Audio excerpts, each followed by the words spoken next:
हाय friends, मैं हूं Manav. Welcome to Movie Shoovie. करते हैं आपस में पॉजिटिव सा नमस्कार, सत श्री अकाल, सलाम और जय हिंद।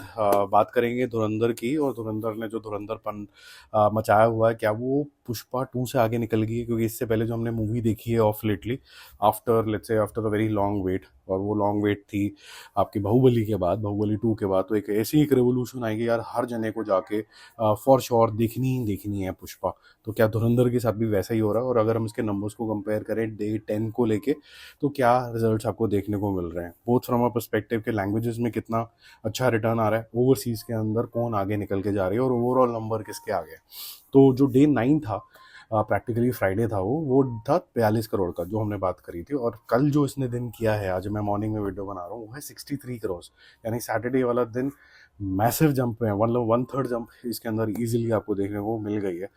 737 करोड़ इसका फ्राइडे का नंबर था, जो आज जब हम बात कर रहे हैं तो वो हो गया 779 करोड़ रुपीज़, जिससे इसका वर्ल्ड वाइड जो टोटल हो जाता है वो हो जाता है 1227 करोड़ रुपये, 1227 करोड़ रुपये, जिसके अंदर 295 करोड़ रुपीज़ का वेरी स्ट्रॉन्ग कंपोनेंट था, जो कि बहुत मैसिव है और अपने आप में एक अच्छी खासी अचीवमेंट है। आज ये 300 करोड़ क्रॉस कर लेगी, जो कि अगेन बहुत बड़ा नंबर हो जाता है। ओवरऑल जो कलेक्शन आया है तेलुगु लैंग्वेज से वो है 31, तमिल से जो है वो 13 है, कन्नड़ा लैंग्वेज के अंदर सिर्फ 1.5 है, मलयालम से ओनली 1 है। अगर इसको मैं कंपेयर करूँ कि पुष्पा कहाँ ज़्यादा थी और कहाँ कम है डे 10 के हिसाब से, तो ऑलमोस्ट उतना ही कलेक्शन आया था डे 10 का जितना धुरंधर का है, विच है 63 करोड़। प्रिसाइजली इतना ही है, 5-10 लाख रुपए ऊपर नीचे, but it is almost equal. इसका टोटल हो गया था 825 करोड़ रुपीज़, वर्सेस जो धुरंधर है वो है 779 करोड़ रुपीज़। तो लगभग लगभग आप मान लो 35 से 36 करोड़ रुपए पुष्पा आगे चल रही थी इंडिया के अंदर। बट अगर फिरंगी कंट्री की हम बात करें, जहाँ पर धुरंधर बहुत बड़ा धमाका मचा रही है, इसने करे थे 210 करोड़ रुपए, जिससे इसका टोटल पहुंचा था 1194 करोड़ रुपीज़। तो 1194 का मतलब है कि वो 1200 नहीं कर पाया था, जो कि 1200 धुरंधर ने कर लिया। अब ये हो क्यों रहा है? क्योंकि जो बाहर की कंट्रीज है उनको बहुत अच्छा रुझान आ रहा है इसके अंदर, उनको काफ़ी इंजॉयबल लग रही है धुरंधर, उनको काफ़ी स्वाद आ रहा है, जैसे हिंदुस्तानियों को भी बहुत स्वाद आ रहा है। वो अलग बात है कि कुछ लोगों ने इसको प्रोपोगंडा भी बोला है। ये प्रोपोगंडा तो मैं ये नहीं बोलूँगा कि इसके अंदर कोई प्रोपोगंडा प्रोपोगंडा है, बट मैं ये ज़रूर बोल सकता हूँ इसके अंदर कि कुछ चीज़ें हैं जो जैसी दिखाई गई हैं वो वैसी नहीं है। ठीक है, वो हो सकता है कि एट्रीब्यूशन शायद कांग्रेस को जाना चाहिए था तो, लेकिन बीजेपी को चला गया, वो सब बातें हैं, लेकिन वो प्रोपोगंडा नहीं बोल सकते आप उसको, कि वो हुआ तो है ही, हुआ तो है ही। तो ऐसा नहीं बोल सकते कि वो झूठ था, कि हमारे पे किसी ने अटैक ही नहीं किया था, या टेररिज्म है ही नहीं, ऐसी चीज़ें नहीं थी। बट हाँ, एट्रीब्यूशन किसी एक पार्टी को ज़्यादा दिया गया, वो सबको पता है, और सब उस तरीके के जोन में ही है।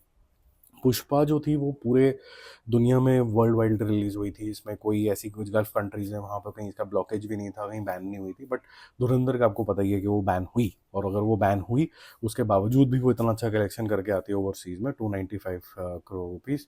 तो ऑब्वियसली इसकी जो रीच है वो यूनिवर्सल टाइप की हो गई है।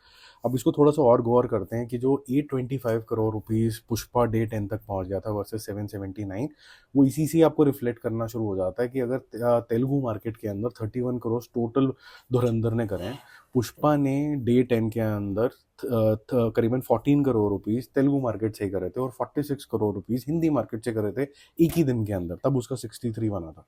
तो जो और लैंग्वेजेस का कॉन्ट्रीब्यूशन आ रहा था वो बहुत ज़्यादा ज़बरदस्त आ रहा था। और मैं 2-3 दिन से समझाने की कोशिश कर रहा हूँ कि जब आप इस नज़रिए से देखते हैं कि उस स्टेट से कितना कंट्रीब्यूशन आया, तो हाँ शायद पॉइंट ऑफ व्यू ठीक हो सकता है। लेकिन अगर आप इस नज़रिए से देखते हैं कि स्टेट के अंदर जो कंट्रीब्यूशन आ रहा है लार्जली वो हिंदी स्पीकिंग ऑडियंस से आ रहा है, लेकिन जो बाकी नॉर्मल ऑडियंस है, जैसे हमारी हिंदी ऑडियंस है, वो चांस देती है कि हम किसी भी लैंग्वेज को मूवी के अंदर देख सकते हैं डब होके, वो शायद उतना ज़्यादा रिस्पॉन्स वहाँ से नहीं आ रहा है। वो क्लियरली नंबर्स में भी रिफ्लेक्ट कर रहा है, अब इसमें ये डिबेटेबल फैक्टर नहीं है। लेकिन हैविंग सेड दैट, फिर भी बहुत सारे लोग जाके देख के आ रहे हैं, मज़ा कर रहे हैं। और जो पहले पिक्चरें रिलीज़ हुई हैं हिंदी पिक्चरें इन सब सेक्टर्स के अंदर, वो इतनी ज़्यादा पॉपुलर नहीं हुई थी जितनी धुरंधर 2 हो गई। ठीक है, अब जाते जाते प्रोजेक्ट हेल मैरी का भी डिस्कशन कर लेते हैं। कईयों को ये अच्छी लगी है because of the visuals and slow normal pace जैसे चलनी चाहिए, एक प्रीमियम फिल्म जो फील आती है आपको, वैसी वाली फील आती है इसके साथ। और कईयों को लगा कि शायद स्टोरी के अंदर इतनी डेप्थ ही नहीं है आज के ज़माने के हिसाब से कि आपको कुछ नया ऑफर कर पाए। ऐसे लोग ज़्यादा हैं, जिसकी वजह से इसके नंबर्स भी कोई बहुत ज़्यादा उठ नहीं रहे हैं। 2.25 करोड़ था इसका फ्राइडे का, सैटरडे का नंबर है 4.6। तो ऐसा नहीं है कि डबल डिजिट वगैरह में चली गई है।